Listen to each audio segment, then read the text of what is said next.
Saudara-saudara yang dikasihi Tuhan Yesus, saya mengucapkan selamat Paskah tahun 2016. Dan saya percaya kebangkitan Kristus menjadikan saudara keluar sebagai pemenang.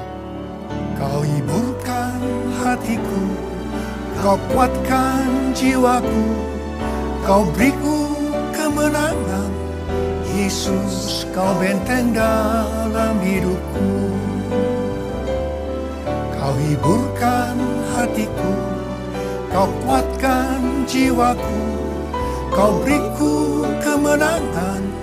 Yesus, kau benteng dalam hidupku. Yesus, kau benteng dalam hidupku. Yesus, kau benteng dalam hidupku. Tahun 2016 adalah tahun pembebasan seutuhnya. The year of total deliverance. Kalau kita melihat Keluaran pasal 2 sampai dengan 12, pembebasan seutuhnya bagi bangsa Israel ketika mereka ada di Mesir adalah Tuhan membawa bangsa Israel keluar dari perbudakan, penindasan di Mesir. Dan mereka dibawa kepada Tuhan supaya mereka dapat beribadah kepada Tuhan di padang gurun. Baru setelah itu mereka dibawa ke negeri yang penuh susu dan madu. Aplikasi atau penerapan tentang pembebasan seutuhnya bagi kita yang adalah umat pilihan Tuhan atau Israel secara rohani adalah Tuhan akan membebaskan kita dari perbudakan, dari penindasan karena dosa dan iblis. Dan setelah itu akan dibawa kepada Tuhan untuk mengenal Dia dan beribadah kepadanya. Padang gurun berbicara mengenai proses. Jadi setelah kita mengalami proses demi proses, kita akan dibawa ke negeri yang penuh susu dan madu, yang artinya pertama, hidup yang berkelimpahan dalam segala hal. Dan yang kedua, kita akan dibawa ke sorga. Ternyata proses pembebasan seutuhnya itu tidaklah mudah. Mesir berbicara mengenai sistem dunia, dan Firaun menggambarkan penguasa dunia yang sangat menentang pembebasan seutuhnya. Pembebasan seutuhnya adalah suatu peperangan rohani. Bagian Tuhan melepaskan tulah, dan bagian Musa adalah taat kepada perintah Tuhan.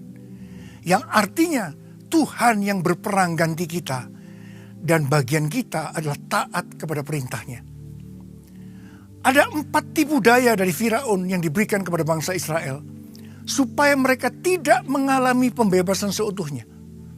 Tetapi setelah Musa menolak setiap tipu daya itu, akhirnya mereka mengalami pembebasan seutuhnya. Demikian pula dengan kita. Kita harus berani berkata tidak terhadap tipu daya iblis, supaya kita mengalami pembebasan seutuhnya. Ada 4 hal yang merupakan tipu daya iblis yang dilakukan kepada orang Israel, juga kepada kita. Yang pertama, kamu boleh menjadi orang percaya, tapi gaya hidupmu harus sama dengan orang dunia. Yang kedua, kamu boleh menjadi orang percaya, tapi jangan terlalu serius. Dan yang ketiga, kamu boleh menjadi orang percaya, tapi hanya suami-suami saja. Jangan seluruh keluarga. Dan yang keempat, kamu boleh menjadi orang percaya, tapi jangan memuliakan Tuhan dengan hartamu. Ketika Musa menolak ke-4 tipu daya iblis ini, maka bangsa Israel mengalami pembebasan seutuhnya. Seperti orang Israel yang dibawa ke padang gurun, supaya mereka bisa mengenal Tuhan dan beribadah kepadanya. Setelah itu mereka dibawa ke negeri yang penuh susu dan madu. Hal yang sama akan dialami oleh kita, yang akan dibawa untuk lebih mengenal Tuhan dan beribadah kepadanya melalui proses demi proses. Dan akhirnya kita akan menerima hidup yang berkelimpahan dalam segala hal. Dan kita akan masuk surga. Hari-hari ini saudara harus waspada dan berani berkata tidak terhadap tipu daya iblis, supaya saudara mengalami pembebasan seutuhnya. Saya mau berdoa buat saudara, supaya saudara keluar sebagai pemenang. Angkat tangan saudara.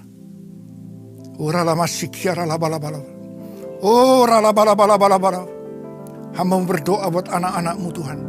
kami sedang memasuki satu peperangan rohani yang dahsyat untuk pembebasan seutuhnya. Hamba berdoa buat anak-anak-Mu. Mereka keluar sebagai pemenang. Keluar sebagai pemenang. Keluar sebagai pemenang. Dalam nama Yesus. Dalam nama Yesus. Amin.